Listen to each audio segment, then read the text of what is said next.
Boa noite.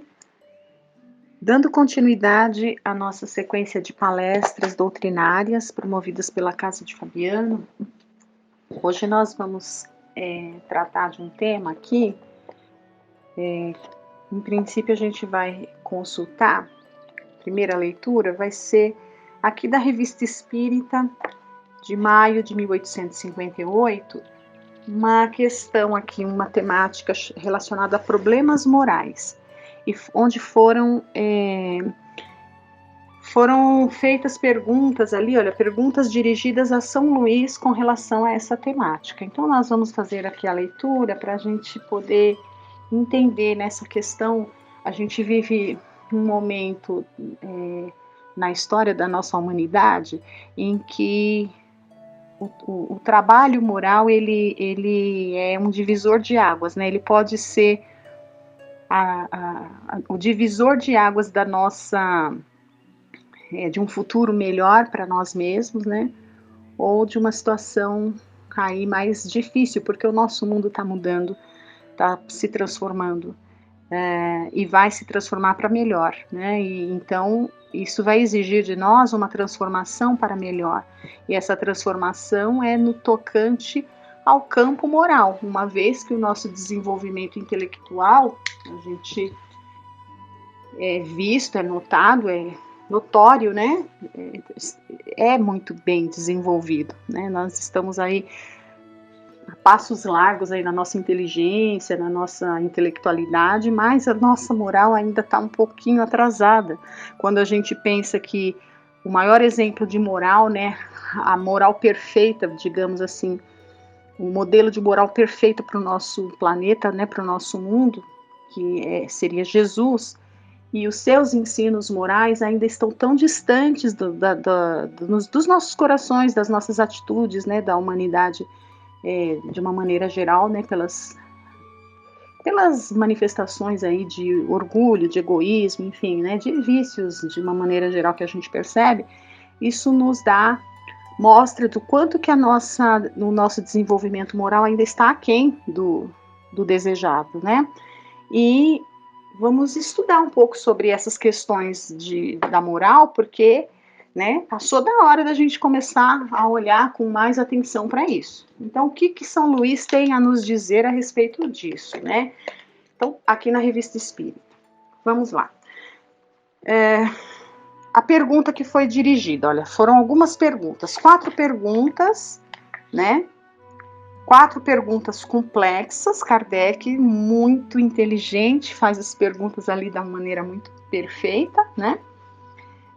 E as respostas dignas de um espírito dessa envergadura, né? São curtas, concisas, precisas e completas.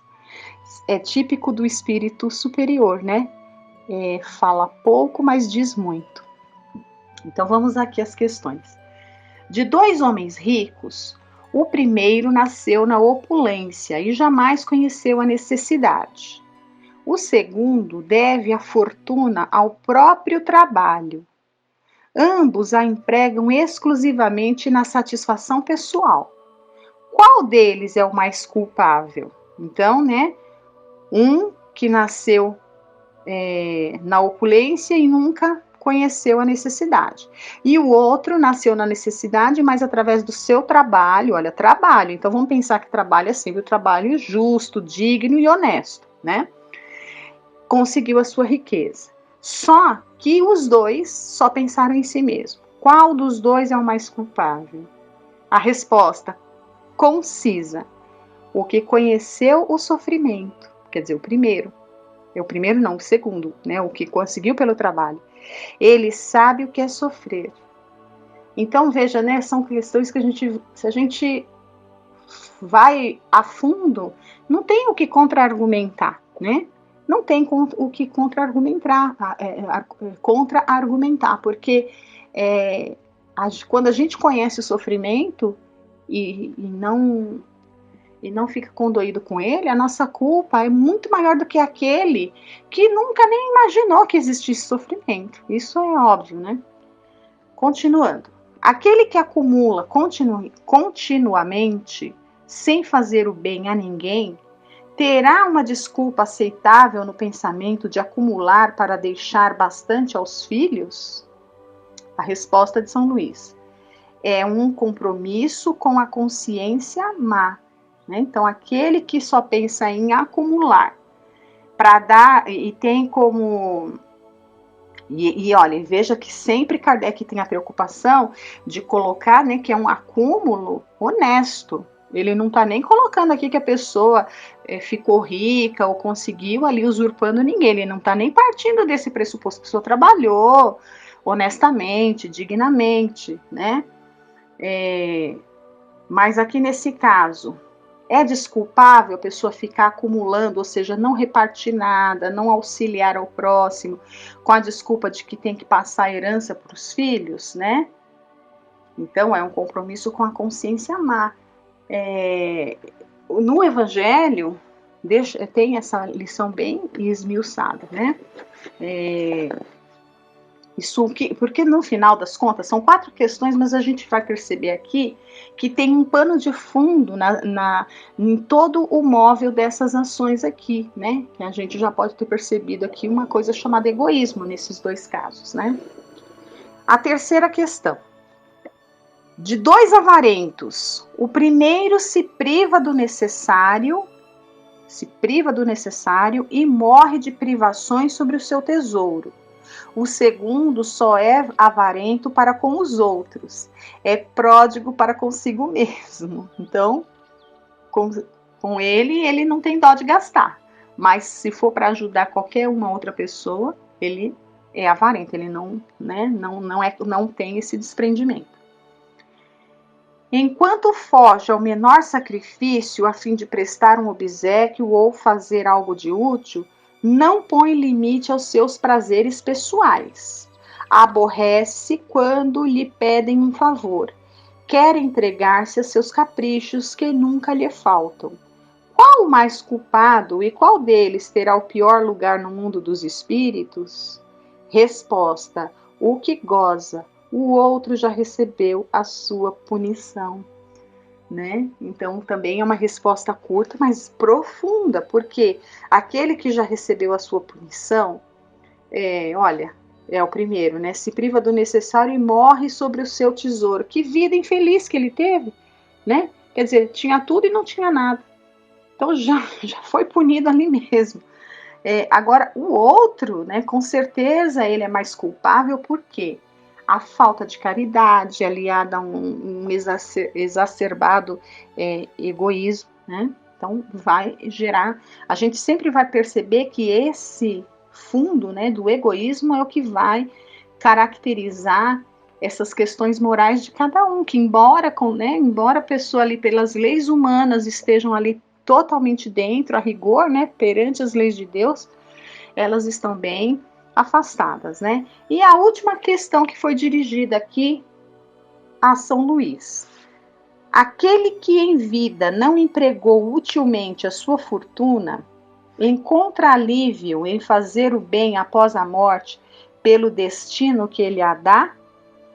Então, assim, imagine que uma pessoa não utilizou bem a sua fortuna. Mas aí quando ele vai morrer, ele deixa lá uma herança para alguém que vai fazer alguma coisa de bom com aquela herança. Aquele que, o autor da herança, vamos dizer assim, ele vai ter algum benefício desse bom uso que o outro fez e não ele? A resposta também curta e grossa aqui, clara, né? Curta e grossa não, curta e clara. Não, o bem vale o que custa. A ação não partiu dele. Né? A pessoa sabia que ia morrer e doou ali, mas durante o tempo que estava em vida nunca pensou em fazer nada, né?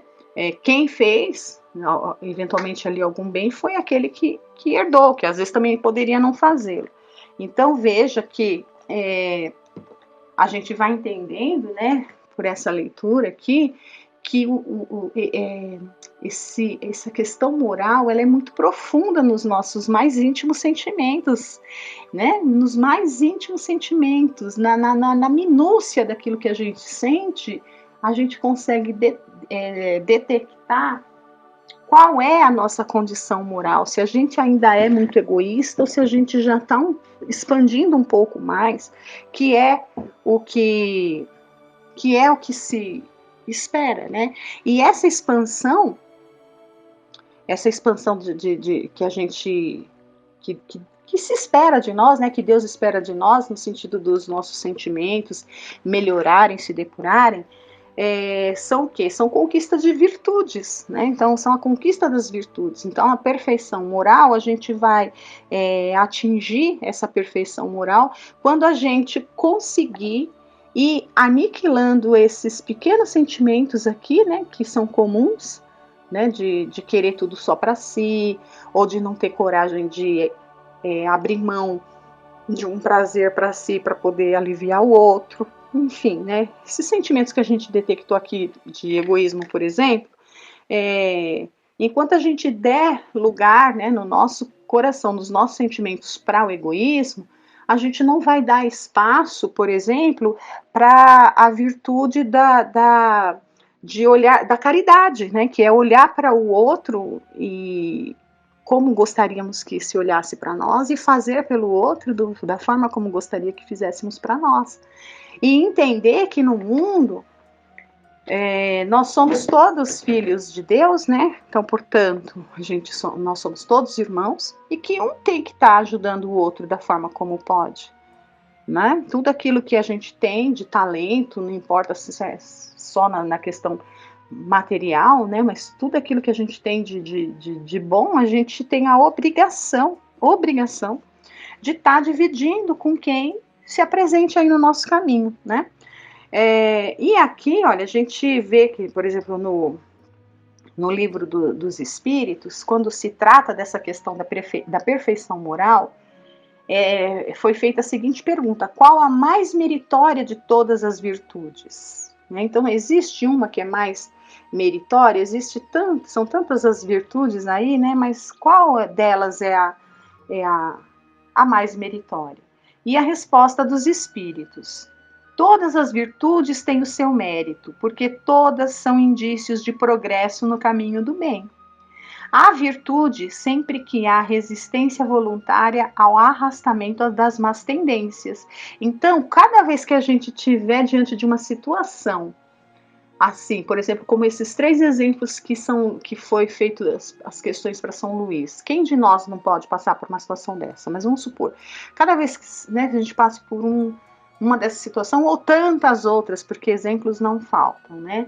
Quando a gente perceber a nossa tendência a querer agir de uma forma ou de outra, conforme essas perguntas, conforme a resposta que São Luís deu aqui, tentar, né, se no caso a gente está seguindo o outro caso, né, no caso aqui, entre aquele que nasceu na riqueza e o outro que adquiriu a riqueza e é avarento, claro que nos dois casos a gente tem condição aí de saber a medida, né, de amar ao próximo como a si mesmo.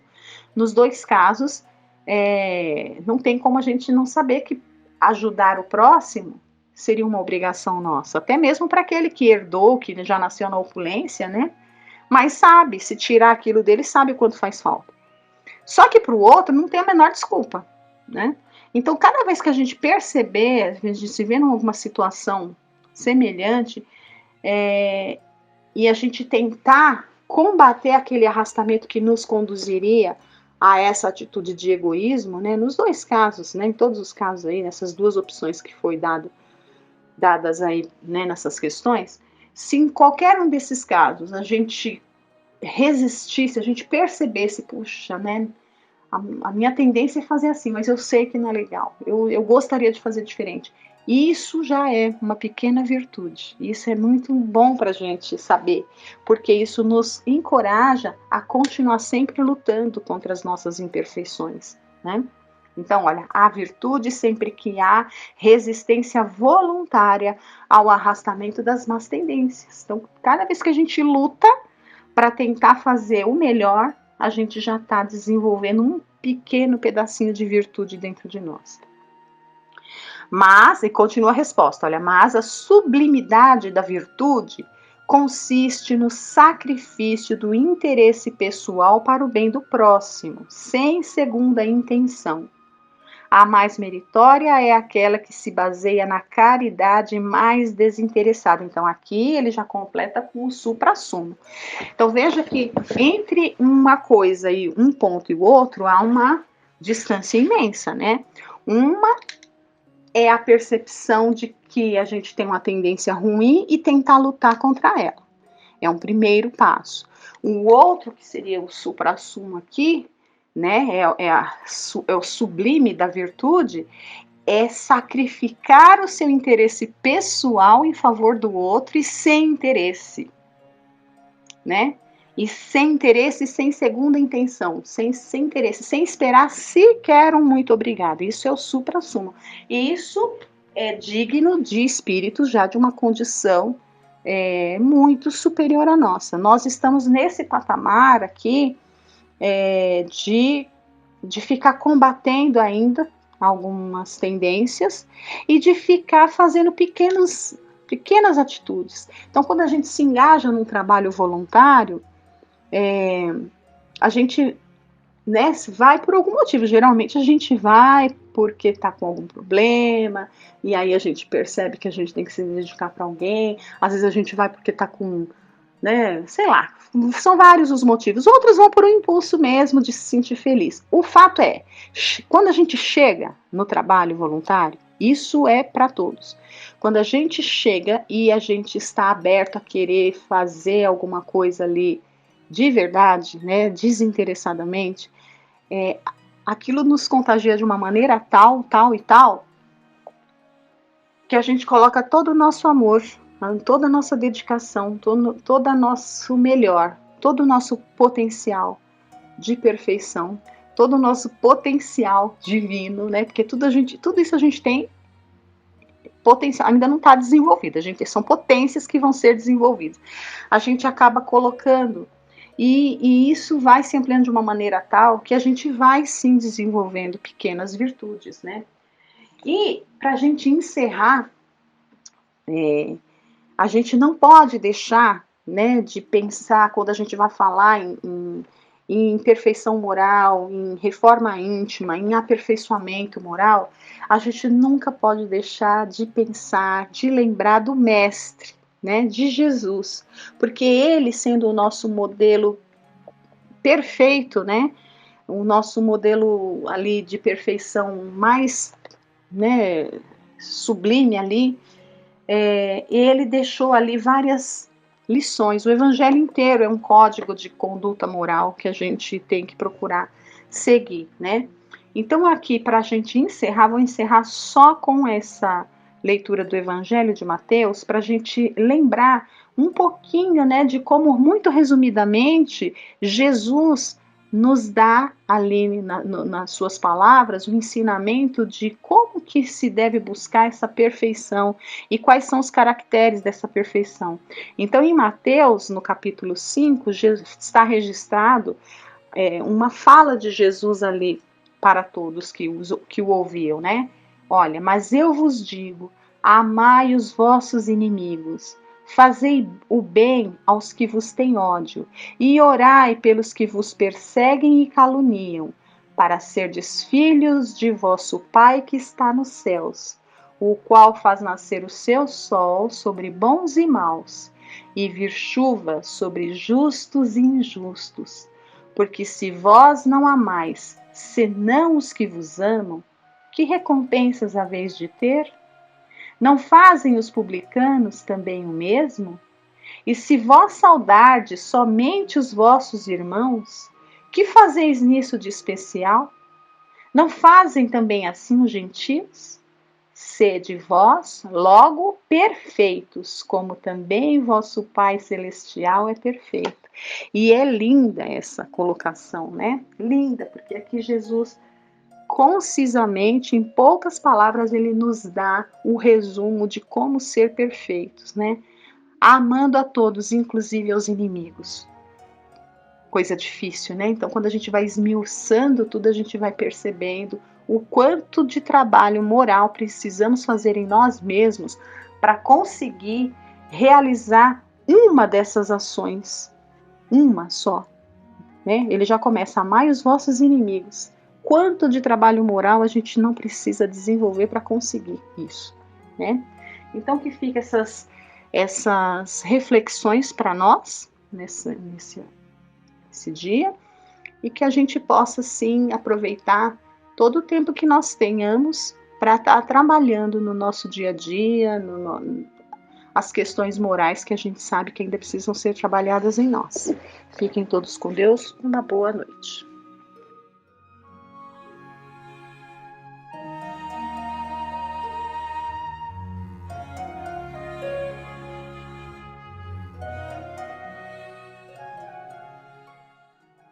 Boa noite.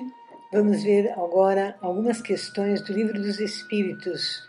Estamos na parte 3, que é sobre as leis morais, no capítulo 5, que fala sobre a lei de conservação.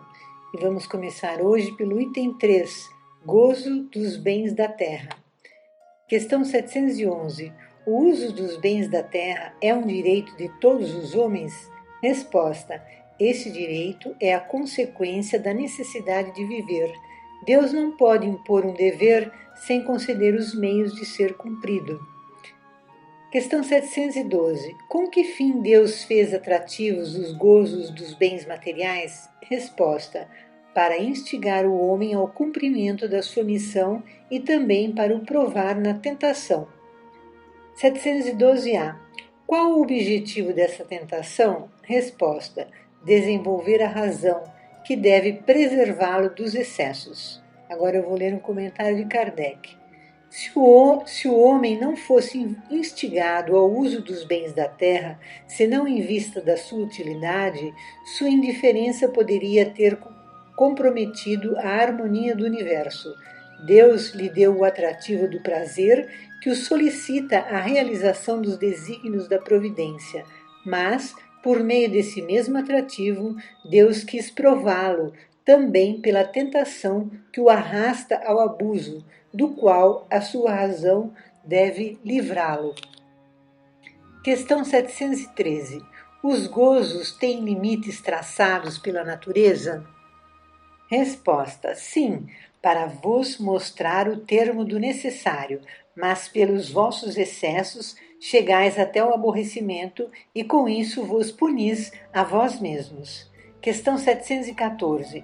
Que pensar do homem que procura nos excessos de toda espécie um refinamento dos seus gozos? Resposta: pobre criatura, que devemos lastimar e não invejar, porque está bem próxima da morte. 714A. É da morte física ou da morte moral que ele se aproxima? Resposta: de uma e de outra. Agora um comentário de Kardec. O homem que procura nos excessos de toda espécie um refinamento dos gozos coloca-se abaixo dos animais, porque estes sabem limitar-se à satisfação de suas necessidades. Ele abdica da razão que Deus lhe deu para guia, e quanto maiores forem os seus excessos, maior é o império que concede à sua natureza animal sobre a espiritual. As doenças, a decadência e a própria morte, que são a consequência do abuso, são também a punição da transgressão da lei de Deus.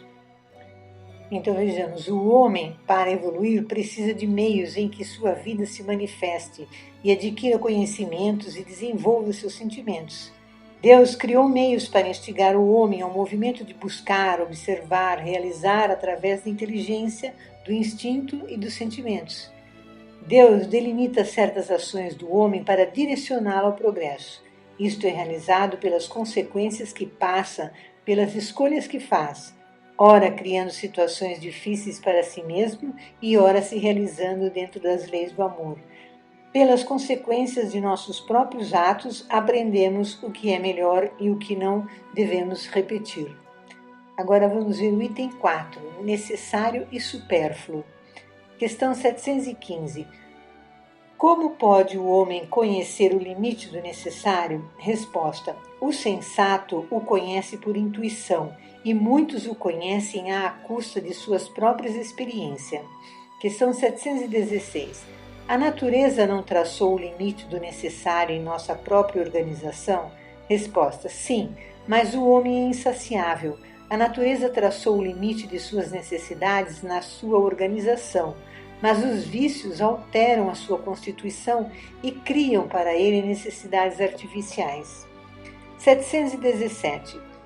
Que pensar dos que assambarcam os bens da terra para se proporcionarem o supérfluo, em prejuízo dos que não têm sequer o necessário? Resposta: desconhecem a lei de Deus e terão de responder pelas privações que ocasionaram. O limite entre o necessário e o supérfluo nada tem de absoluto. A civilização criou necessidades que não existem no estado de selvageria, e os espíritos que ditaram esses preceitos não querem que o homem civilizado viva como selvagem. Tudo é relativo e cabe à razão colocar cada coisa em seu lugar. A civilização desenvolve o senso moral e, ao mesmo tempo, o sentimento de caridade, que leva os homens a se apoiarem mutuamente. Os que vivem à custa das privações alheias exploram os benefícios da civilização em proveito próprio. Não têm de civilizados mais do que o verniz, como há pessoas que não possuem da religião mais do que a aparência. Então vemos que o homem pode conhecer os limites do necessário pela intuição, mas pode ignorar esse conhecimento, essa ideia. Porém, através das consequências, ver-se-á na obrigação de mudar seus hábitos. O excesso leva a desequilíbrios orgânicos, gerando doenças físicas e até psíquicas. E quando a pessoa se vê no dever de refletir e renovar, aliás, é quando a pessoa se vê no dever de refletir e renovar seu comportamento e até mudar sua maneira de encarar a vida. Há aqueles que abusam do direito ao uso dos bens da terra em benefício próprio, chegando a prejudicar inclusive o meio ambiente e coloca em risco a vida de outros, inclusive a vida deles próprios, pois, sem o respeito à natureza, haverá consequências de ordem geral e afetará a todos.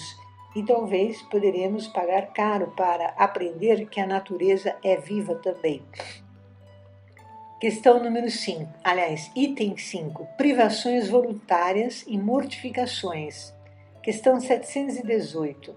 A lei de conservação obriga-nos a prover as necessidades do corpo? Resposta: sim, pois sem a energia e a saúde, o trabalho é impossível. Questão 719. O homem é censurável por procurar o bem-estar? Resposta: o bem-estar é um desejo natural. Deus só proíbe o abuso por ser contrário à conservação e não considera um crime a procura do bem-estar, se este não for conquistado às expensas de alguém e se não enfraquecer as vossas forças morais nem as vossas forças físicas. Questão 720. As privações voluntárias com vistas a uma expiação igualmente voluntária têm algum mérito aos olhos de Deus? Resposta: fazei o bem aos outros e tereis maior mérito. 720A. Há privações voluntárias que sejam meritórias? Resposta: sim. A privação dos prazeres inúteis, porque liberta o homem da matéria e eleva a sua alma. O meritório é resistir à tentação que vos convida aos excessos e ao gozo das coisas inúteis, é retirar do necessário para dar aos que não têm. Se a privação nada mais for do que um fingimento, será apenas irrisão. Questão 722.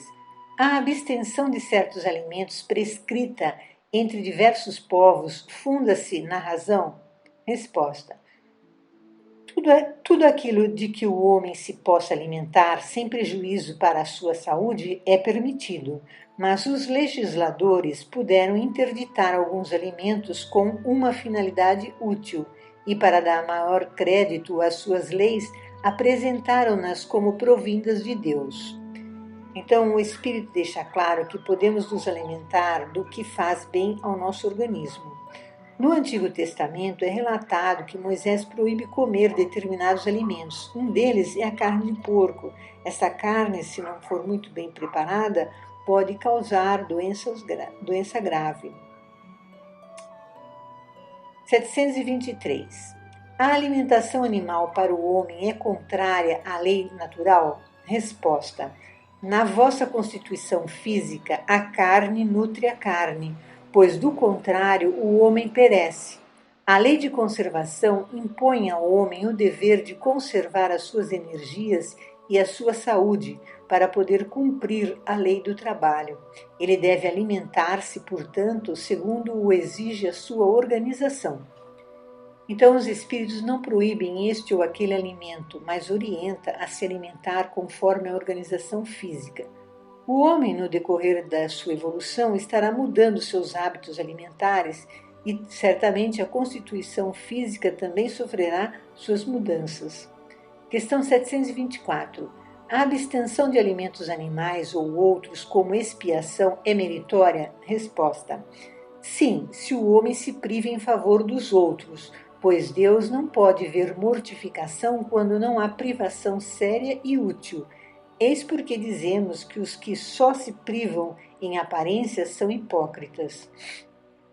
Privar-se deste ou daquele alimento para agradar a Deus não faz muito sentido. Não há necessidade de deixar de comer carne em determinado dia para agradar a Deus.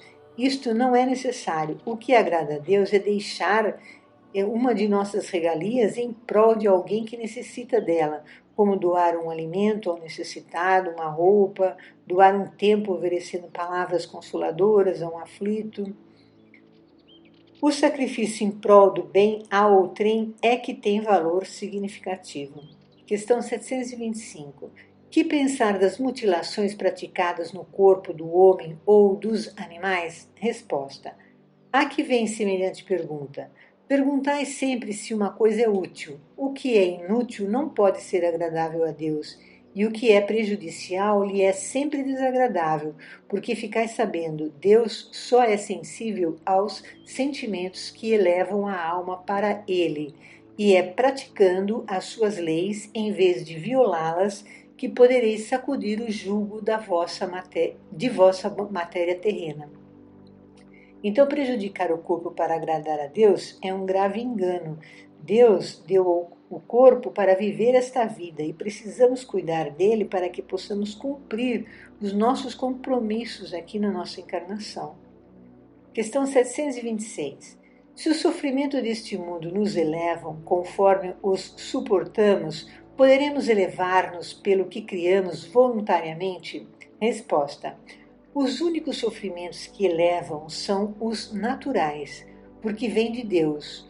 Os sofrimentos voluntários não servem para nada quando nada valem para o bem dos outros. Crês que os que abreviam a vida através dos rigores sobre-humanos, como o fazem os bonzos, os faquires e alguns fanáticos de tantas seitas, avançam na sua senda? Por que não trabalham antes em favor dos seus semelhantes? Que visitem um indigente, consolem o que chora, trabalhem pelo que está enfermo, sofram privações para o alívio dos infelizes, e então sua vida será útil e agradável a Deus.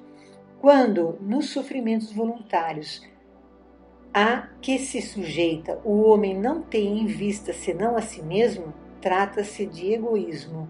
Quando alguém sofre pelos outros, pratica a caridade. São esses os preceitos do Cristo.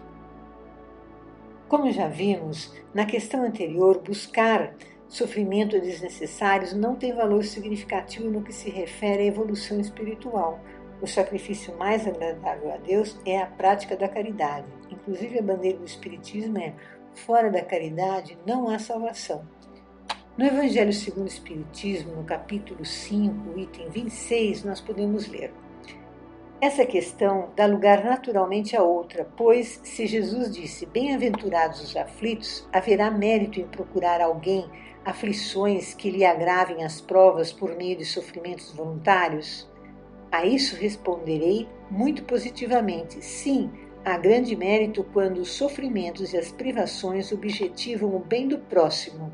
Portanto, é a caridade pelo sacrifício, não quando os sofrimentos e as privações somente objetivam o bem daquele que a si mesmo as inflige, porque aí só há egoísmo por fanatismo.